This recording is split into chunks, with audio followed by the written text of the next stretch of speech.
We tend to think of research as this really straightforward thing. You ask a question, you go find an answer. Simple. But what happens when the thing you're studying is, well, us, human society? Suddenly that straight line just explodes into a complex maze, and figuring out which path to take is maybe the biggest challenge of all. Okay, let me give you a really simple example. Let's say you've got a problem, a bare wall, and a picture you're just dying to hang up. So you just grab a hammer, right? Simple problem, simple tool, boom, job done. But what if the problem you're trying to solve is something way more complicated, something as messy as poverty or crime or how families work? Can you really just grab one simple tool from a toolbox and expect to get a real answer? Well, as any sociologist will tell you, the answer is a hard no.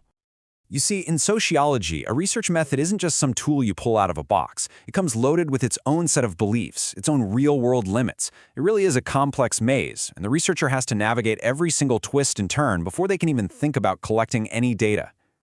So, how in the world do sociologists find their way through this maze? Well, they kind of use a map with 3 crucial landmarks. First, we're going to explore the theoretical. These are the big ideas that guide the whole journey. Then we'll get down to the ground level and look at the practical hurdles. After that, we'll consult the ethical compass. And finally, we'll see how it all comes together in the great balancing act. All right, so let's kick things off with the theoretical. And honestly, this is the big one. Because before a sociologist even jots down a single question, their own deep-seated beliefs about how the world works are already shaping the whole project. Take this, for example. Are you a positivist or are you an interactionist? A positivist, they're kind of like a classic scientist. They're hunting for cause and effect, using cold, hard numbers and statistics. But an interactionist, they want to get at the meaning behind those numbers. They're all about collecting stories and understanding experiences. It's the difference between asking how many and asking how did it feel. And these aren't just slightly different approaches. They're entirely different ways of seeing the world. And this whole perspective thing, it even decides what gets studied in the first place. It is never random. It's shaped by a researcher's passion, sure, by who they're talking to, and, let's be real, by who's cutting the checks. I mean, think about it. Governments are pretty happy to fund research that helps them govern. But how often do they pay someone to find out if their big policies are actually failing? Okay, so you've got your big idea, your theoretical map is all laid out. But a map is pretty useless if you can't actually walk the terrain, right? And that brings us to our second lens, the practical, real-world hurdles. Just take the incredible story of sociologist Sudhir Venkatesh. He wanted to understand poverty, right? So he walks into a housing project in Chicago, clipboard in hand, and starts asking people this very direct question. He learned very, very quickly that in this environment, a questionnaire wasn't just the wrong tool. It was a dangerously naive one. So what did it actually take to get a real answer? Well, Venkatesh had to literally throw away his questionnaire and pick a totally different tool. Time. 8 years. He spent 8 years living in that community, just building trust and listening. That, right there, is the difference between asking a question and actually understanding the answer. His story is just a perfect example of these practical hurdles. I mean, do you have the time? Do you have the money? And here's a huge one. Can you even get access to the people you want to study? It's a whole lot easier to study a low-income community than it is to get a CEO to sit down and answer your questions. And this creates a real bias in sociology. We end up knowing a ton about the powerless, but not nearly as much about the powerful, all because the powerful can just say no. And that brings us to our third lens, and you could argue it's the most important one of all, the ethical lens. And asks a really simple but profound question. Just because you can do this research, should you? Really, at its heart, research ethics is all about one thing: protecting people. It's the moral code, the set of rules that says a researcher's hunt for knowledge can never come at the expense of the well-being of the actual human beings they're studying. Not during the research, and not after it's all done. And this isn't just about some vague gut feeling.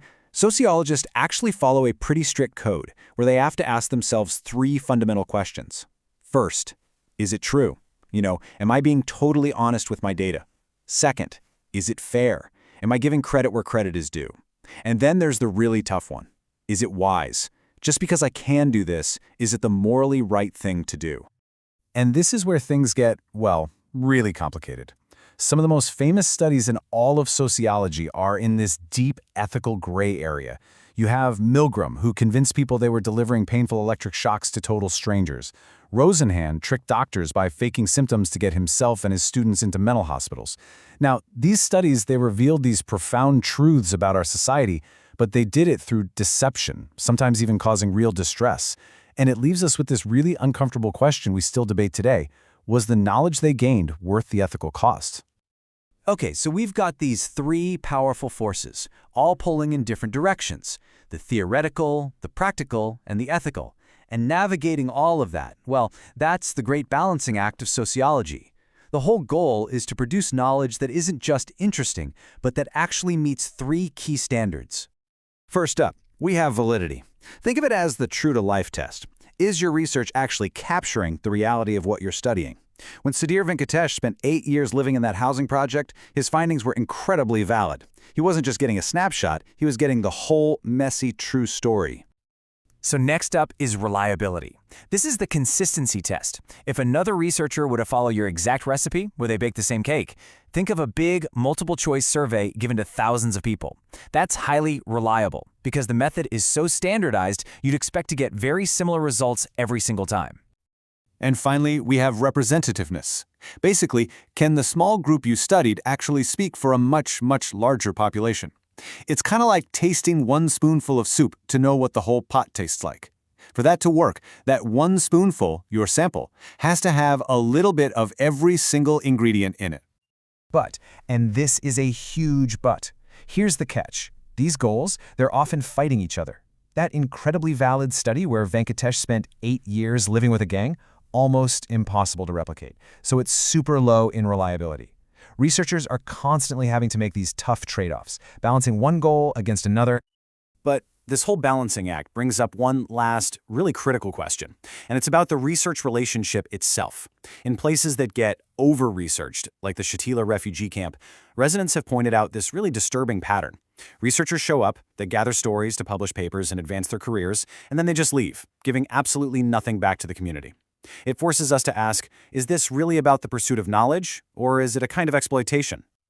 So, no, you definitely can't just use a hammer. Understanding society means you have to navigate a maze of theoretical, practical, and ethical choices. So the next time you see a headline about some new study, I want you to think like a sociologist. Look past the findings and ask the real questions. How did they get this information? What did they have to trade off to get it? And maybe most importantly, who truly benefits from this story being told?